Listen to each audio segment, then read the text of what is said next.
Baik, kita mulai dari bab 1, yaitu menyingkap peristiwa di balik berita. Yang pertama itu mengidentifikasi unsur-unsur teks berita. Nah, anak-anak tahu tidak apa itu teks berita? Nah, teks berita ini adalah teks yang melaporkan kejadian, peristiwa, atau informasi mengenai sesuatu yang telah atau sedang terjadi. Nah, ada 3 langkah yang harus kita perhatikan ketika menyimak berita.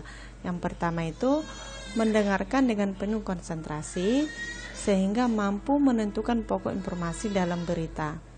Nah, ketika kita mendengarkan berita, kita itu harus fokus, kita konsentrasi ya, agar kita bisa menentukan pokok berita tersebut. Yang kedua adalah mencatat pokok-pokok informasi dalam berita. Ketika kita sudah menemukan, nah lalu kita mencatat pokok informasinya ya. Terus yang ketiga yaitu merekam dengan alat bantu. Jadi boleh dibantu dengan menggunakan alat rekaman ya, contohnya video ataupun tape recorder. Baik, kita lanjut yaitu unsur-unsur berita.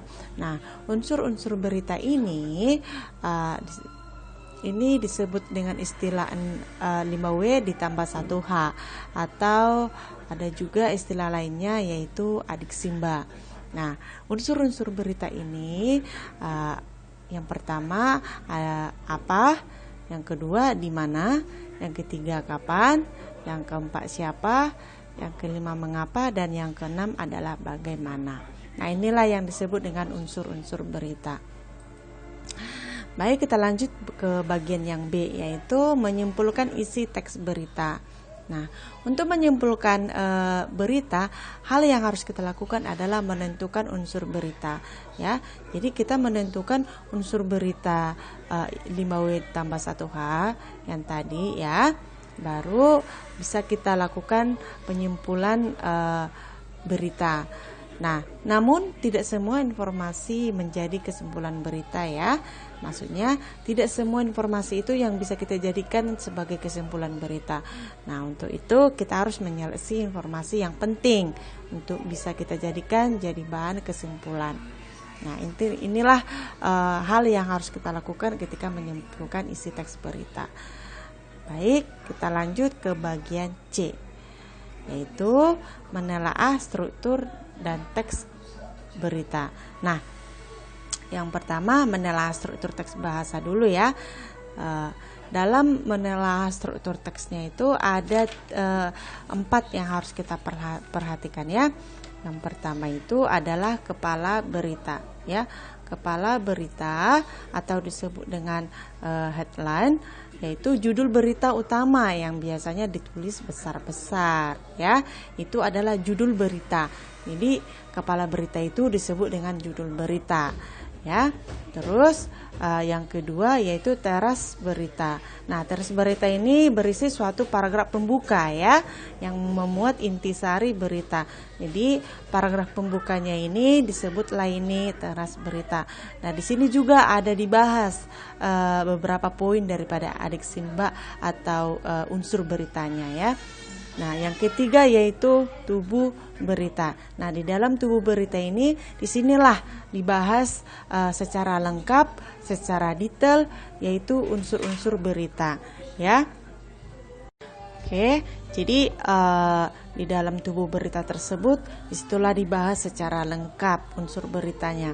Dan yang kelima yaitu kaki berita. Nah, kaki berita ini yaitu bagian penutup yang berupa kesimpulan atau penegasan ulang ya. Jadi bagian terakhir atau disebut dengan bagian penutup ya, bagian penutup daripada berita. Nah, di sini ada contoh teks berita ya. Nah, di sini juga sudah ada strukturnya ya, yang mana itu kepala berita, yang mana teras berita, tubuh ataupun kaki. Nah, anak-anak boleh perhatikan ya. Baik, oke, kita lanjut ke yang berikutnya yaitu menelaah kebahasaan teks berita ya. Yang pertama itu menggunakan kalimat langsung dan tidak langsung. Nah, kalimat langsung ini artinya kalimat yang diapit oleh tanda petik ya, baik tanda petik pembuka ataupun penutup. Nah, di sini ada contohnya ya. Contoh daripada kalimat langsung. Bulan depan akan diadakan festival seni di sekolah, kata kepala sekolah. Ya, jadi kalimat tersebut diapit oleh dua tanda petik pembuka dan penutup. Ya, sedangkan kalimat tidak langsungnya adalah kalimat yang telah dibahasakan kembali, ya, yang dibahasakan kembali tanpa mengurangi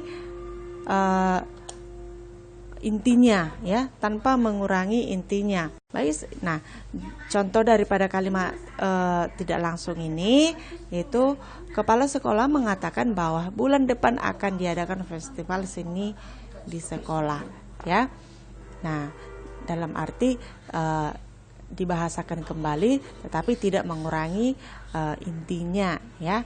Nah, terus yang berikutnya yaitu menggunakan kata kerja mental, ya, kata kerja mental. Nah, kata kerja mental ini yaitu kata kerja yang menerangkan aktivitas mengendarai, berpikir atau merasa. Ya, mengendarai itu maksudnya menggunakan alat indera, itu maksudnya, ya. Nah, di sini ada contoh, ya. Contohnya pemerintah harus melihat kondisi ekonomi masyarakat Indonesia secara real, ya. Jadi kata melihat ini termasuklah itu kata kerja mental, ya. Terus yang berikutnya yaitu menggunakan konjungsi temporal, ya, menggunakan konjungsi temporal. Menggunakan konjungsi temporal ini maksudnya kata hubung yang menunjukkan urutan waktu, ya. Contohnya lalu, kemudian, sesudahnya, dan lain-lain, ya. Adanya kata hubung yang menunjukkan urutan waktu. Nah, terus yang berikutnya adalah menggunakan keterangan waktu. Nah, menggunakan keterangan waktu maksudnya keterangan waktu yang sering muncul dalam teks berita itu, contohnya ada kata kemarin, biasanya, pernah, sering, ya. Jadi kata-kata ini sering muncul ini dalam teks berita, ya. Nah, ini disebut dengan keterangan waktu. Dan yang berikutnya adalah menggunakan bahasa baku. Kata baku itu yaitu kata yang sesuai dengan kaidah bahasa Indonesia. Contohnya apotek, ya, apotek. Sedangkan kata tidak bakunya adalah apotik, ya. Jadi yang bakunya adalah apotek. Jadi dalam menggunakan bahasa teks berita itu kita itu harus menggunakan bahasa baku, ya. Nah, oke. Kita lanjut ke bagian yang terakhir yaitu bagian D, ya. Menyajikan teks berita secara tertulis dan lisan, ya. Nah, di dalam menyajikan teks berita ini ada dua hal yang harus kita perhatikan. Itu yang pertama menentukan inti informasi, ya. Di dalam menentukan inti informasi ini ada syarat yang syarat untuk agar berita tersebut layak kita angkat, ya. Syarat untuk layak diangkat menjadi berita maksudnya, ya.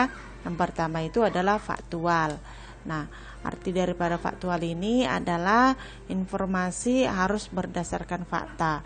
Jadi dalam arti bukan gosip atau bukan hayalan, ya, atau isu. Jadi faktual ini dalam arti benar-benar terjadi, ya. Berita yang benar-benar terjadi, itu maksudnya. Terus sedangkan aktual itu adalah informasi yang bersifat baru, hangat, ya. Maksudnya peristiwa yang baru saja terjadi, ya. Peristiwa yang hangat, itu maksudnya yang aktual. Dan yang fungsional ini maksudnya adalah berfungsi atau bermanfaat bagi masyarakat secara umum.